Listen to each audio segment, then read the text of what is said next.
오늘 사사기 14번째 시간입니다. 오늘은 말씀의 내용을 좀 간략하게 줄여서 말씀을 드리려고 합니다. 오늘 우리가 읽은 사사기 14장 본문에 등장하는 삼손은 성경에서 말씀하는 것보다도 우리가 옛날부터 영화나 소설을 통해서 많이 우리가 보았는데, 그러한 영향으로 말미암아 우리가 막상 주 앞에 나와서 성경의 말씀을 배워도 어떤 뭐가 있냐면은 선입견이 있단 말이에요. 선입견. 이 선입견을 가지고 볼 수 있다는 점을 먼저 여러분들이 유념해야 할 필요가 있다고 말씀을 드립니다. 그러다 보니까 우리가 이런 말씀을, 삼손에 대해서 말씀을 들어 선입견을 갖고 있다 보니까 이 성경에서 말씀하는 삼손을 잘 모른다는 거예요. 그래서 삼손이라면은 일반적으로 힘센 바보 같은 남분꾼과 같은 사람으로 이렇게 이해하기가 쉽지요. 그렇다면 삼손은 어떤 사람이냐? 그런다면은 우리나라로 말하면 흥선대원군과 같은 사람이다. 조금 거리가 있는 얘기지만은 사실 대원군은 고종의 그 아버지로서 그가 바보는 아니었지만은, 왜냐하면은 안동김 씨에다가 여러 가지 대적들이 많아가지고 한때 바보 같은 짓을 하고 살았었거든요. 그냥 그 당시 상황적 배경을 말한다면은 블레셋 사람들로부터 엄청난 압박이 있었단 말이에요. 40년 동안 이 압제가 있었다고 했으니까 우리로 말하면 마치 과거에 일본 압제에 있는 그런 상황이었죠. 전하는 말에 의하면은 일제 36년 사회에서 어떤 역사가 있냐, 우리가 어렸을 때 들었던 말인데 일본 순사들을 굉장히 무서워했답니다. 왜냐하면은 그들에게는 나라에서 직결 처벌 권한을 주었기 때문인데, 여기서 직결 처벌 권한이라는 무슨 말이냐면은 내가 어떤 죄를 지었으면 정식 재판 과정을 받지 않고도 죄인이라 지목된 사람을 처벌할 수 있는 권한을 정부에서 그 순사에게 줬단 말이에요. 그만큼 그 당시에 일제하에 순사들은 이 권세가 막강했습니다. 그래서 그때 당시에는 아이들이 어떤 울다가도 어른들이 하는 말이, 일본 순사가 온다면은 울던 아이가 울음을 얼른 끊쳤다는 말이 있을 정도로 굉장히 무서운 존재가 일본 순사였다고 그러죠. 그러니까 그때 당시에는 우리 그 언어 말도 못하게 하지, 또 성씨 개명까지도 우리 성을 못 쓰게 하지.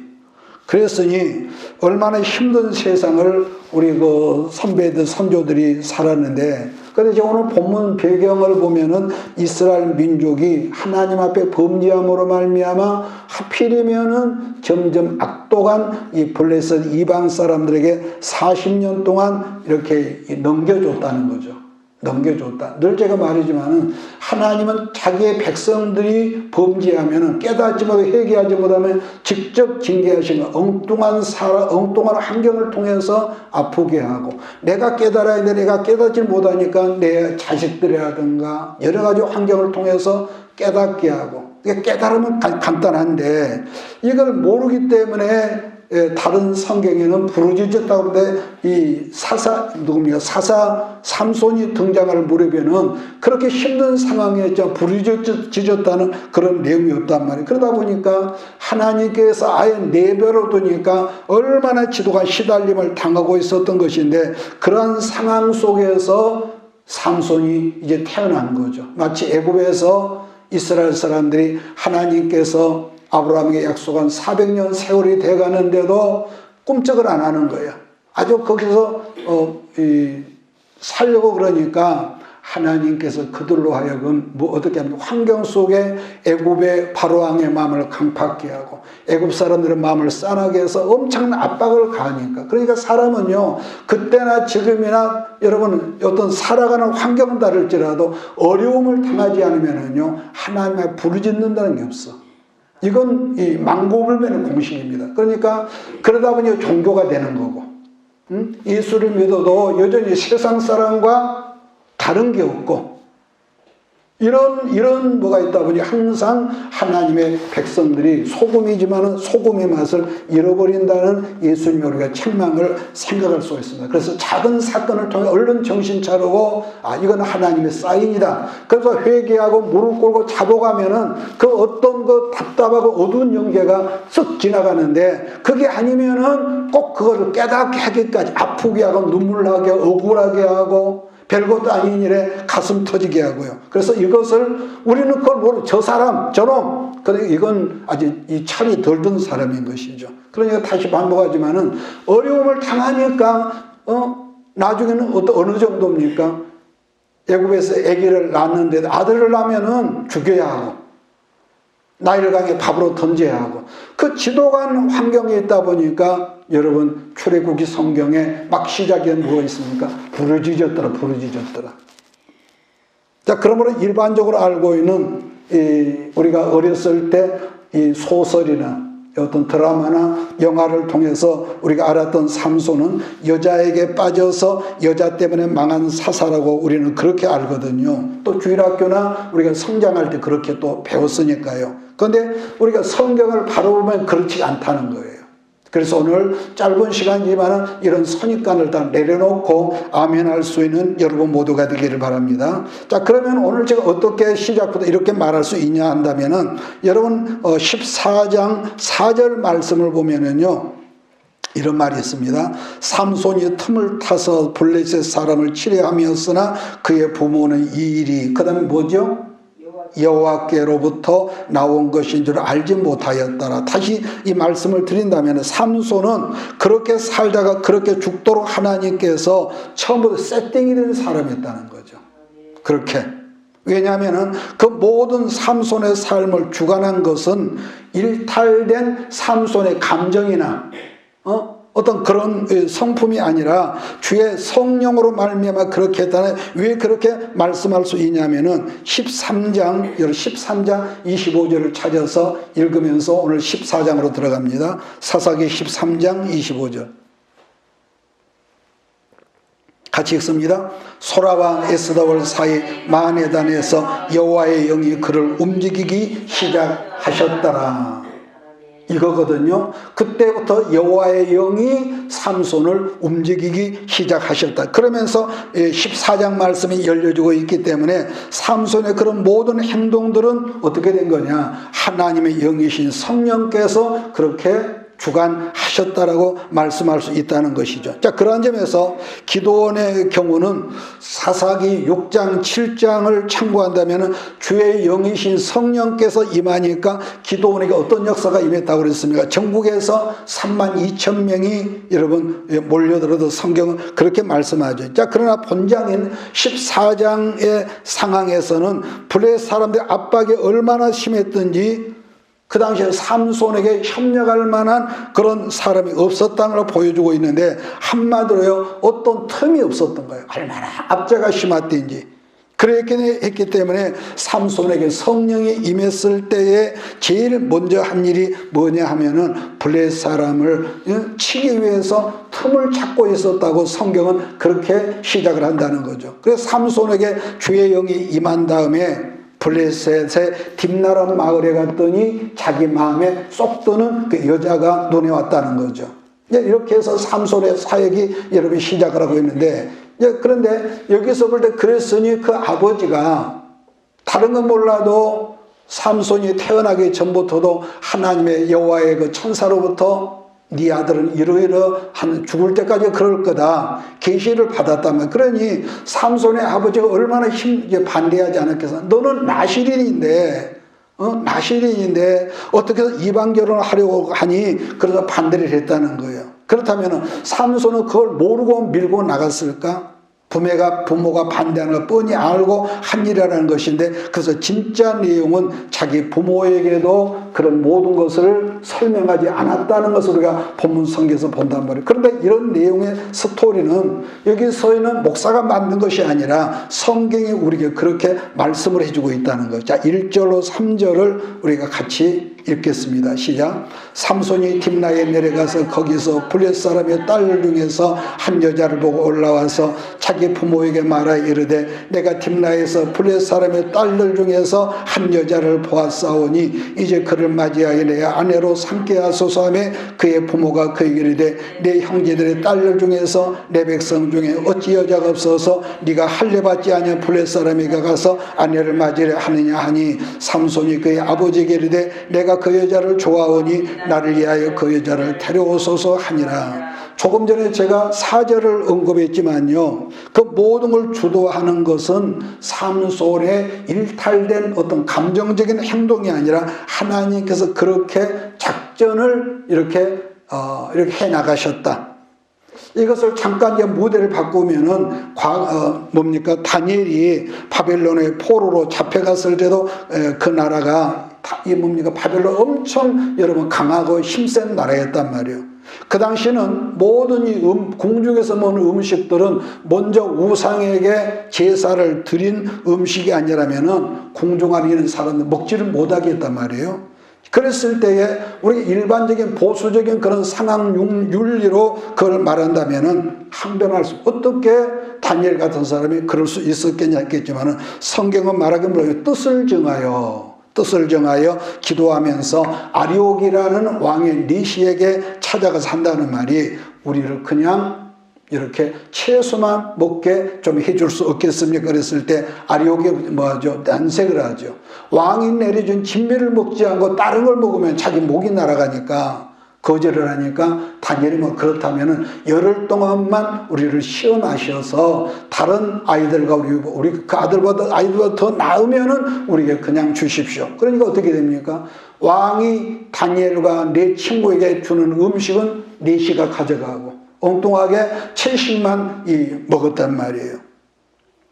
이게 무슨 말이냐면은 현실 상황이 어렵다면서 죽치고 있지 않고 하나님께 틈을 만들 수 있는 지혜를 이렇게 다니엘이나 본문 성경 속에 보면은 이렇게 강구했다는 그런 의미거든요. 에베소 성경에도 보면 마귀에게 틈을 주지 말라는 그런 말이 있습니다. 자, 그런 점에서 마귀의 틈을 찾을 줄 알았던 이 사사기 성경 속 유일한 사람은 본장의 삼손이라는 그 내용이 1절부터 4절까지 그 말씀이라는 거죠. 자, 그 다음 5절부터는 하나님께서 함께 하시는 사람이었지만은 현실적인 거로는 그 증거가 어디에도 없다는 거죠. 하나님과 함께하는 사람이지만, 그러는데 하나님의 능력이 임하니까 갑자기 사자를 찢어 주겠다는 것과 또 하나는 하나님께로부터 오는 지혜의 영으로 말미암아 전략을 만들었다. 전략. 블레셋 사람을 쳐 죽일 수 있는 전략, 틈. 자, 그런 점에서 하나님의 섭리적인 것과 인도하심이 5절부터 9절까지 이렇게 기록되고 있지요. 또 하나 여기서 볼 것은 사자를 찢어 죽였는데도 그러한 사실을 부모에게 말하지 않았다는 것은 뭘 의미하냐 하면은 그러한 사실은 하나님과 뭐라 할까요? 삼손만 알고 있는 어떤 그런 비밀적인 그렇게 말을 해야 할까요? 자, 4절로 6절을 같이 또 읽습니다. 시작. 그때 블레셋 사람이 이스라엘 다스린 까닭에 삼손이 틈을 타서 블레셋 사람을 치려 함이었으나 그의 부모는 이 일이 여호와께로부터 나온 것인 줄 알지 못하였더라. 삼손이 그의 부모와 함께 딥나에 내려가 딥나의 포도원에 이른즉 젊은 사자가 그를 보고 소리 지르는지라. 여호와의 영이 삼손이가 강하게 임하니 그가 손에 아무것도 없이 그 사자를 염소새끼 찌는 것 같이 찢었으나 그가 자기가 행한 일을 부모에게 알리지 아니하였더라. 자, 여기서 삼손이 사자를 찢었다는 것은 이건 어떤 그냥 젊은 사람의 객기가 아니라 성경은 분명히 말하기를 여호와의 영이 삼손에게 강하게 임하였다고 말씀하기는 무슨 말이냐면은 그러한 일을 하나도 자의적인 어떤 즉흥적인 것이 아니라 순전히 누구로 말미암아 성령님으로 말미암아 이게 사역의 일환이라는 거예요. 사사로서. 자, 그런 일이 있고 난 다음에 다시 이 시체가 있는 곳을 갔더니 8절을 보니까 사자의 시체, 벌들이 있고 벌들로 하여금 꿀이 있어서 그 꿀을 자기도 먹고 부모님에게도 말하지 않고 꿀을 드렸다라고 성경은 이렇게 말씀합니다. 일반적으로 우리는 이 말씀을 율법적으로 우리가 접근을 한다면은 세상에 나시린이 어떻게 해서 시체를 만질 수가 있느냐 그러겠는데, 왜냐하면 부정한 시체, 이 생명이 없는 것은 사람이든 짐승이든 나시린은 만지지 못하겠단 말이에요. 그렇게 해석을 하지만 가장 정확한 해석은 삼손의 그런 모든 행동까지도 아까 누가 주관했다고요? 성령님께서 그렇게 주관하셔서 거기에 오늘 말씀의 초점을 우리가 맞출 필요가 있습니다. 앞전에 우리가 살폈던 드보라의 그 이름의 뜻이 뭐라고 그랬습니까? 드보라 이름의 뜻이 기억합니까? 드보라 이름의 뜻은 벌꿀이다, 꿀이다 그랬고, 또 야엘은 기억합니까? 염소라 그랬어요. 염소. 그러니까 이것을 염소는요, 이 신약적인 순수 복음적으로 해석을 한다면은 염소란 구원에서 제된 사람을 이 복음적인 차원에서 이 염소라고 그랬죠. 그러나 사사기 성경에서 염소란 곧 뭘 말하느냐? 젖을 상징하죠. 젖을. 그러니까 하나님은 이제 이스라엘 백성들을 그 조상 대대로 어떤 말씀을 했느냐? 가나안 땅을 일컬어 말씀하실 때 기억하십니까? 젖과 꿀이 흐르는 땅이라고 말씀하셨기 때문에 그러한 해석은 영적인 의미로 지금 보자는 것인데, 왜냐하면은 지금도 그러고 옛날 그 젖은요, 젖은 뭘 의미하느냐? 사랑을 의미합니다. 젖은 사랑을 의미하죠. 그러므로 젖이란 사랑이기 때문에 가나안을 사랑이 있는 땅이다. 무슨 사랑이? 하나님의 사랑이 거기에 집중되는 땅이라는 거죠. 겉으로 볼 때는 박토 같지만은. 반면 성경의 꿀은 복음적으로 본다면은 뭐죠? 그건 쾌락이에요. 쾌락. 복음적으로 보면 꿀은 쾌락입니다. 그런 의미가 있어요. 그래서 영어에서 꿀을 우리가 알기로 뭐라 하죠? 헌이라고 그러죠. 젊은 남녀가 짝을 이뤄서 결혼해서 맨 처음에 여행 가는 것을 여러분 기억합니까? 그때는 허니문이라고 그러죠. 꿀 같은 밤을 맞는다는 거예요. 젊은 남녀가. 첫 여행. 그런데 사사기적 해석으로는 그래서 잠언에도 꿀을 만나고 적당히 봐라, 쾌락을 적당히 즐기라, 이런 게 표현되어 있는데요. 그런데 사사기적 해석으로 꿀은 하나님의 공이다. 기억하십시오. 하나님의 율법 공이라는 거죠.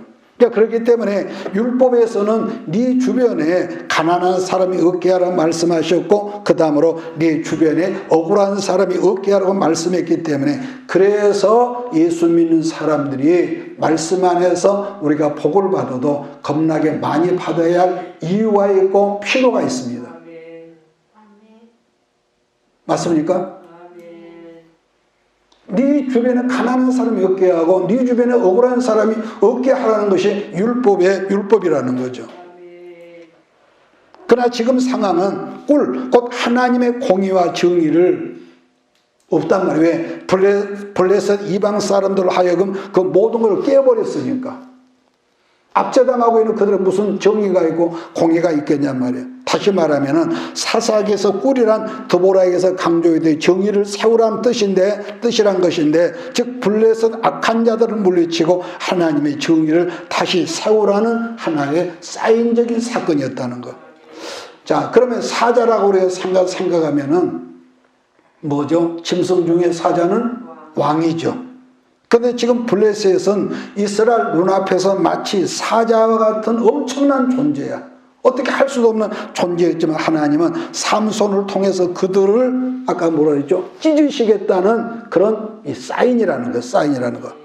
이 말씀의 해석이 이해가 되기를 바랍니다. 그냥 그랬더라가 아니라, 또 하나는 블레셋 같은 사자의 죽음이 아까 뭐가 있었다고요? 사자의 그 주검 후에 꿀이 있었다고 그랬죠. 꿀이 있었다는데, 즉 이제 하나님의 정의가 이제 이 땅에 세워질 것이라는 뭐라 그럴까요? 이중적인 메시지가 그 사건과 함께 있었다는 의미의 메시지다. 사건은 하나인데 그 속에 이중적인 영적인 메시지가 있었다. 자, 7절로 8절을 같이 봅니다. 그가 내려가서 그 여자와 말하니 그 여자가 삼손의 눈에 들었더라. 얼마 후에 삼손이 그 여자를 맞이하려고 다시 가다가 돌이켜 그 사자의 죽음을 본즉 사자의 몸에 벌떼와 꿀이 있는지라. 손으로 그 꿀을 떠서 걸어가며 먹고 그의 부모에게 이르러 그들에게 그것을 들여서 먹게 하였으나 그 꿀을 사자의 몸에서 떠왔다고는 말리지 아니하였더라. 다시 설명하는 죽은 시체였기에 알리지 않는 것이 아니라 하나님과 삼손만이 알고 있는, 이걸 굳이 작전이라고 해야 하는데 말이 맞는가 모르겠는데 알리지 않았다는 해석이 저는 맞다. 오늘 이제 그렇게 봅니다. 그러니까 이제 그 하나님의 작전대로 말씀이 20절까지인데 블레셋을 물리칠 수 있는 틈을 만드는 이 작전이 20절까지 있는 거죠. 자, 그러나 이런 하나님의 작전을 모르면은 한낱 아까 말씀드린 불량 소년, 불량 청소년, 혈기 왕성한 소년 같은 삼손이 하나님이 주신 큰 능력과 축복으로 주색 잡기 하다가 망한 사람의 해석을 그것밖에 우리가 할 수가 없죠. 여러분 그렇지 않겠어요? 그러니까 반복하지만 삼손의 그런 모든 행동은 죽을 때까지 성령으로 행해진 사사로서의 사역이었다는 거예요. 사사로서. 자, 그 다음은 삼손이 결혼을 하니까 예나지만 들러리가 있지 않습니까? 이것은 그때 당시에도 문화가 있었으니까. 그래서 들러리 청년이 30명이 참석을 했는데, 근데 그 결혼식을 통해서도 계속 틈을 지금 만들었다는 거. 왜냐하면은 그 당시의 문화와 환경으로는 이스라엘 사람이 아까 말한 대로 결혼이라는 틈을 찾지 않으면 그들 가운데로 들어갈 수 있는 상황이 아니었다는 거죠. 그러니까 그들 문화로 우리가 지금 그 당시 문화로 지금 보는 겁니다. 그러니까 그날 수수께끼를 냈는데 삼손이 내 문제를 맞추면은 겉옷과 속옷을 30벌을 준다. 우리가 볼 때는 세고 센 것이 옷이지만 그때는 옷이 없었단 말이에요. 그래서 예수님 시대에도 돈을 빌리는데 이 전당 잡힐 것이 없어서 겉옷을 줬다고 그런 말이 있거든요. 해가 질 때까지 그 겉옷을 주어라. 왜? 그것은 옷이기도 하지만 이불이기도 했으니까. 그만큼 옛날에는 어려웠죠. 그러니까 우리가 볼 때는 한 벌과 이 속옷이지만은 그때 당시에는 반드시 있어야 할 그런 옷이었죠. 자, 그런데 그 문제가 뭐였냐면은 본문성에서 이 말하는 것처럼 먹는 것에서 먹는 것이 나온다 했고 강한 자에게서 단 것이 나온다고 그랬습니다. 그러니 이것을 블레셋 사람이 어찌 알 턱이 없잖아요. 왜냐하면 오직 체험한 사람만이 알 수 있는 비밀 중에 비밀이었으니까요. 자, 10절로 14절 같이 읽습니다. 삼손의 아버지가 여자에게로 내려가며 삼손이 거기서 잔치를 베풀었으니 청녀들을 이렇게 행하는 풍속이 있어입니다. 무리가 삼손을 보고 30명을 데려와서 친구를 삼아 그와 함께 하게 하니라. 삼손이 그들에게 이르되 이제 내가 너희에게 수수께끼를 내리니 잔치하는 이래 동안에 너희가 그것을 풀어 내게 말하면 내가 배워 30벌과 겉옷 30벌을 너희에게 주리라. 그러나 그것을 능히 내게 말하지 못하면 너희가 내게 배워 30벌과 겉옷 30벌을 줄지니라니. 그들이 이르되 네가 수수께끼를 내면 우리가 그것을 드리라 하며 삼손이 그들에게 이르되 먹는 자에게서 먹는 것이 나오고 강한 자에게 단 것이 나오느니라 하니라. 그들이 사흘이 되도록 수수께끼를 풀지 못하였더라. 삼손의 수수께끼는 못 푼다는 것이 핵심이죠. 그런데 블레셋 사람들이 이 문제를 어떻게 푸느냐인데, 모르면 모른다고 하면 될 텐데 중요한 것은 하나님은 그런 블레셋 사람의 성향과 폭력성을 알잖아요. 잔인성. 지금도 폭력성이 평소에 있는 사람들은 그 폭력성 때문에 자기 스스로 자기가 빠는 함정에 여러분 빠진다고 그런단 말이에요. 그러기에 하나님은 그들에게는 악함을 이 사건을 통해서 스스로 죽는 이런 이용하셨다. 자, 그런데면 우리도 마찬가지라 보는 것은요, 하나님께서 우리를 망하게 하시는 것이 아니라 여러분과 내 안에, 우리 안에는 죄의 성향이 있단 말이에요. 죄의 성향이 있는데 이것이 우리를 꼭 망하는 길로 이끌어가는 거죠. 그러니까 평소가 정상적인 것 같으면 그것을 내가 얼마든지 브레이크를 밟을 수 있는데 죄성이 강하고 그것을 하나님 앞에 토설하지 못하고 그저 예수님 믿는데도, 그러니까 이게 있어요. 그 어떤 사람이 왜 영성이 자라지 않고 믿음이 자라지 않느냐? 말씀은 겁나게 자라는 믿음이 자라지 않는 이유가 뭐냐 그런다면요, 간단합니다. 순종하지 않으면은 믿음이 자라지 않습니다. 순종하지 않으면은 영성이 크지를 않습니다. 백날 가도 거기에서 벗어나지 않아요. 왜? 자기를 절제하는 그런 브레이크를 가동할 수 있는 능력이 없어. 나는 원래 이런 사람이야. 나 이렇게 알아줘. 그러면 안 된다는 거예요. 왜냐하면 그게 다 우리가 본능이거든요. 그게 있어 싸나운 것이. 그런데 말씀을 먹고 이 말씀의 에너지가 우리 안에 있으면은 베드로처럼, 베드로 큰 소리 빵빵 쳤지만은 그는 막상 닭소리가 들리니까 그 주의 말씀의 생각 울었다라는 것처럼 우리는 넘어질 수밖에 없지만, 그래서 말씀을 우리가 순종하려고 하는 그런 이 자의적 역사가 있을 때에 믿음이 여러분 커나가고 여러분의 영성이 자라는 역사가 있음을 믿습니다. 그래서 결국 블레셋 사람들이 삼손의 아내던 여자를 협박을 해서 그 답을 얻어내거든요. 이게 좀 거리가 좀 있는 표현이 모르겠는데 이런 말이 있습니다. 악어라는 짐승은요, 훈련이 안 되는 짐승이래요. 다 훈련을 조련을 하는데 악어는 안 된답니다. 그런데도 동남아라든지 그 싱가포르 같은 나라에 가면은 악어 쇼를 한대요. 악어 쇼. 그렇다면 악어란 동물은 훈련이 될 수 없는 짐승인데 어떻게 쇼를 하냐, 그렇게 하지 않겠습니까? 그것은 악어의 악한 습성을 이 훈련시키는 조련사가 이용을 한다는 것인데, 악어는요, 일단 어떤 물체를 탁 물면은 반드시 오른쪽으로 고개를 비틀면서 그 먹이를 흔든대요. 왼쪽으로는 안 한답니다. 이건 들은 풍월입니다. 제가 본 게 아니라. 자, 그런 악어의 이 악한 습성을 알기 때문에 악어 왼쪽에서 조련사가 악의 이 입에다 손을 넣지만은 고개를 돌리기 전에 얼른 뺀다는 거죠. 근데 이 구경하는 사람 입장에서는 그냥 으시시하지 않습니까?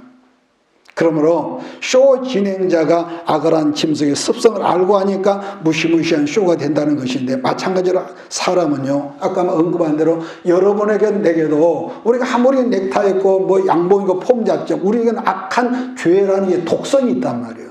아멘이십니까? 이게 있어. 그러니까 문제는 이걸 얼마나 자기가 컨트롤하느냐 안 하느냐, 여기 그 사람의 학업이 얼마나, 가방줄이 얼마나, 이건 아무것도 아닙니다.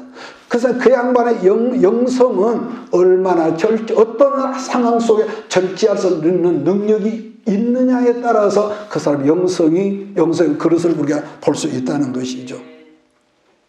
그래서 반복하면은 여러분이 나나 스스로 절제하지 않으면은 결국은 악한 우리가 죄의 짓을 한다는 것인데, 그게 자기의 결국은 자기가 만드는 함정 속에 자기가 빠진다는 거예요. 그래서 우리가 작은 일에도 파르르하는, 여러분 저도 옛날에 그런 게 있었거든요. 근데 이건 나만 그러느냐, 다 그래. 조금 거슬리면 그걸 못 참고 파르르. 그런데 이것을 처음에는 안 되죠. 그런데 한 번, 두 번 실수하고 내 스스로 볼 때 부끄럽고 그러다 보니까 점점점 브레이크가, 라이닝이 이 말을 잘 듣더라. 자, 15절, 17절을 같이 또 있습니다. 시작. 일곱째 날에 이르러 그들이 삼손의 아내에게 이르되 너는 네 남편을 깨어 그 수수께를 우리에게 알려달라 하라. 그렇지 아니하면 너와 네 아버지 집을 불사르리라. 너희가 우리의 소유를 빼앗고자 하여 우리를 청한 것이 아니냐. 그렇지 아니하냐 하니 삼손의 아내가 그의 앞에서 울며 이르되 당신이 나를 미워할 뿐이요 사랑하지 아니하는도다. 우리 민족에게 수수께끼를 말하고 그 뜻을 내게 알려주지 아니하도다 하는지라. 삼손이 그에게 이르되 보라, 내가 그것을 나의 부모에게도 알려주지 아니하였거든 어찌 그에게 알게 하려 하였으나 7일 동안 그들이 잔치할 때 그의 아내가 그 앞에 울며 그에게 강요함으로 일곱째 날에는 그가 그의 아내에게 수수께 알려주며 그의 아내가 그것을 자기 백성들에게 알려주었더라. 그렇게 해서 블레셋은 그 해답을 알았으니, 정답이 아까 뭐라고요? 꿀이다. 두 번째가 뭡니까? 사자다. 이렇게 여러분 했을 거란 거죠. 그랬더니 삼손이 그 모든 걸 알고 하는 말이 18절인데 일곱째 날 해지기 전에 성읍 사람들이 삼손이 이르되 무엇이 꿀보다 달게서 무엇이 사자보다 강하겠느냐 한지라. 삼손이 그러되 이들에 너희가 내 암송아지를 밭갈지 아니하였더라면 내 수수께끼를 능히 풀지 못하였으려 하니라. 그런데 제가 아까 위에서 제가 말씀했거든요. 사실 수평적인 관점에서는 그게 아무것도 아닌 것 같지만 그 모든 것이 누구로 말미암아 이루어진 사건이라고 그랬습니까? 처음부터 하나님 성령으로부터 말미암았다. 그러니까 그 모든 것들이 하나님은 언제나 직접 우리가 내가 잘못한 너를 책망할 때 직접 하신 것이 아니라 반드시 사람을 통해서 하신단 말이에요. 그래서 사사시대는 이 사사 삼손을 통해서 묻지를 만한 틈새를 만든 사건이었다. 자, 그렇다면 왜 그렇게 말할 수밖에 없냐? 여러분 퀘션을 가진 사람이 있겠는데 19절은 곧바로 그 즉시, 여러분 19절을 보십시오. 보면은 즉시 뭐가 임했다고 그랬습니까? 여호와의 영, 하나님의 성령이 갑자기 임했다는 표현이 있단 말이에요. 갑자기 임했다는. 그러니까 삼손이 이미 블레셋 사람이 약속을 했으니까 속옷 30벌과 겉옷 30벌을 여러분 주어야 했거든요. 그래서 성령께서 인도하셔서 어디로 가느냐? 블레셋 5대 성읍 중에 하나인 어디입니까? 아스골론으로 가서 블레셋 사람 300명을 쳐 죽이고 그 옷을 여러분 가져다 주었다고 그렇게 말해요. 그런데 이 사건이 악한 블레셋의 압제 가운데서 삼손이 처음으로 성령으로 말미암아 행했던 첫 번째 도전의 사건이었다. 또 하나 여기서 마지막으로 살필 것은 삼손의 일하는 행위들은 아까 제가 그랬죠. 인간적인 감정이나 뭐 성깔이 나쁘거나 어떤 일탈된 어떤 그런 충동적으로 행해진 일이 아니라 순전히 하나님의 성령으로 말미암아 이끄심 속에서 최초 승리에 이 기록된 사건이라는 건데, 그래서 결국 이 사건이 우리들이 흔히 사용하는 말 중에 뭐가 있습니까? 우리가 농담식으로 너 잠자는 사자의 코털을 건들지 마라, 우리 이렇게 이제 장난스러운 말을 하는데, 근데 조용하던 지금까지는 이스라엘이 그야말로 꼼짝을 못하고 있었단 말이에요. 그야말로 압제 중에 압제 가운데 있었는데 꼼짝을 못하고 조용하던 있었는데 블레셋 사람의 코털을 뽑은 격이 된 것인데, 민족적으로 본다면은 40년 압제 가운데 처음으로 행했던 뭐라 그럴까 민족 저항 운동을 지금 이 삼손 사사가 이제 시작을 한 거라죠. 그래서 그러한 사건으로 삼손의 장인이 삼손 아내에 되었던 여자를 이제 다른 또 남자에게 줘버리네. 자, 우리는 그래서 제가 누누이 강조하지만은 뭐 그랬다더라가 아니라 그 모든 것이 이 하나님으로 말미암아 그렇게 하게 했다는 거. 자, 19절 20절을 읽고 오늘은 좀 여기서 마치겠습니다. 시작. 여호와의 영이 삼손에게 갑자기 임하시매 삼손이 아스골론에 내려가서 그곳 사람 30명을 쳐 죽이고 노래가여 수수께끼 푼 자들에게 옷을 주고 심히 노하여 그의 아버지 집으로 돌아갔고 삼손의 아내는 삼손의 친구였던 그의 친구에게 준바되었더라. 자, 그런 모든 사건을 생겨나게 해서 결국 삼손을 하여금 블레셋 사람들을 치게 하셨다는 메시지가 이렇게 이제 이어지는 거죠. 저는 지금도 가끔 영화를 보죠. 영화를 보지만은 영화를 보면은 그 어렵고 힘든 상황에서 오직 한 사람의 주인공으로 말미암아 저들을 진멸케 하는 어떤 쐐기 역할을 하더란 것인데, 여러분 쐐기가 뭔 줄 아세요? 쐐기는요 뭐냐면은 큰 바윗돌, 우리는 감히 상상도 할 수 엄청난 큰 바윗돌을 쪼갤 때에 석수가 어떻게 하냐면은 정으로 구멍을 조그맣게 뚫는 거예요. 이렇게 뚫어. 가늘지만 이제 뚫을죠. 그 뚫은 작은 구멍 속에다가 참나무로 여기 된 쐐기를 거기다가 계속 두드려 박는 거예요. 거기다가 계속 여러 군데 박는데, 물론 객관적으로는 그런 행동들이 참 무모하게 보이지 않겠어요? 엄청난 그런 화강암을 그 구멍 뚫어놓고 참나무 그 쐐기를 두들겨 박으면 그것이 말이나 되겠습니까? 그런데 계속 바위에 그 참나무 쐐기를 박아 넣으면은 어떻게 됩니까? 약속을 하는데 그 엄청난 큰 바위돌이 마치 수박이 쪼개진 것처럼 양쪽으로 쫙 갈라지더라는 거죠. 양쪽으로요. 분명한 사실은 우리는 우리 앞에 버티고 있는 여러 가지 문제들을 나중에 지나놓고 보면은 그거 아무것도 아닌 우리는 그때 쩔쩔맸다. 우리는 그런 말을 하기도 하는데요. 그러나 현실적으로는 그 문제가 좀 너무 큰 거야. 근데 그 문제들 해치고 나갈 만한 저력이 우리 없기 때문에 아직 문제가 아주 가까이 오지도 않아. 바라보면서 저건 어떻게 하지? 그러니까 자꾸 그 문제만 생각하면 주눅 들리고 약호 바꿔요. 그런데 말입니다. 성경은 유약하고 무능한 우리에게 어떤 약속의 말씀을 여러분 하고 있는 줄 여러분 아냐면은 빌립보서 4장 12절 여러분 기억하십니까? 내게 능력 주시는 자 안에서 내가 모든 걸 할 수 있다고 그랬습니다. 능력 주시는 예수 안에서. 응? 언제나 내가 나를 보면은 무능하고 무식하고 유치하고 우리가 나지만은 근데 그걸 우리가 묵상하다 보면은 여러분 누구든지 그 자기의 무능함과 모자람을 묵상하면은요 사람은 절망합니다. 나는 어쩌다 이 흙수저가 돼가지고 난 이렇게 살지. 그 자기를 묵상하면은 절망해. 그러다가 요즘에 정신적인 뭐라고 그러지? 우울증이 오고 그게 심해지면은 애라 죽어버려 건다는 거죠.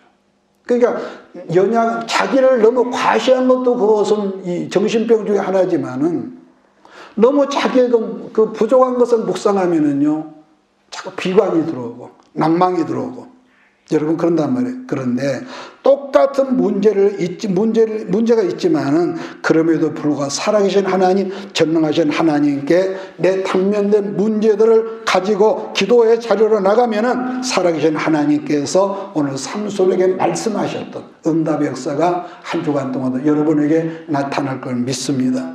옛날 현대그룹 돌아가신 정주 회장이 이런 그분의 어록 중에서 이런 말이 있거든요. 뭐가 있냐면 부하 직원들이 하는 말이 회장님 그건 어렵습니다. 그렇게 말을 했다는 거죠. 그래 말하면 정 회장이 한다는 말이 당신 말처럼 나도 이 문제가 무척 어렵다는 걸 안다. 회장이 그랬대요. 그러나 이 문제를 도전하려고 어떻게 연구를 해봤냐? 해보지도 않고 그 말을 해. 기도해봐도 소용없습니다. 그런 말 하는데 그러면 기도를 얼마나 했어? 얼마나 해봤냐고. 겨우 근심하고 염려하고 한숨 쉬고 뿐이지. 여러분 그래요. 누구나 할 수 있는 사람의 방법이 아닌 하나님의 방법을 가지고 우리는 하나님께 도전하는 겁니다. 하늘은 침노하는 자에게 열려진다고 그랬습니다. 감람 밑에 입 벌리고 있는 것이 아니라 내 힘으로 안 되기 때문에 전능하신 하나님 앞에 예수 이름으로 가지고 가서 우리가 앉든지 일어서든 어떤 상황 속에서도 하다못해 화장실에서도 하나님 아시지요. 그분을 인정해드리고 하나님 사랑합니다. 고백하고 이럴 때에 성령의 교통하심의 역사가 여러분과 우리 모두에게 응답으로 나타날 걸 믿습니다. 기도하겠습니다. 이것이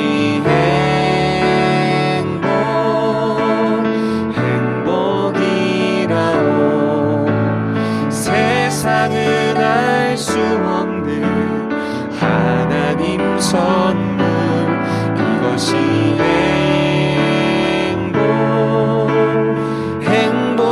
행복이라오.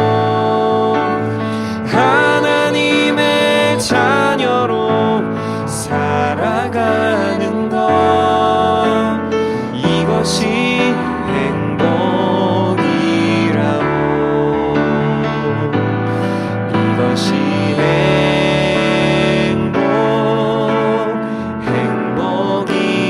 행복이라오. 세상은 알 수 없는 하나님 선물. 이것이 행복이라오.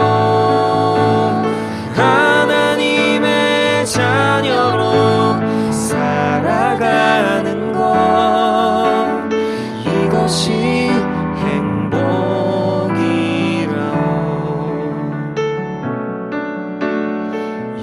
것이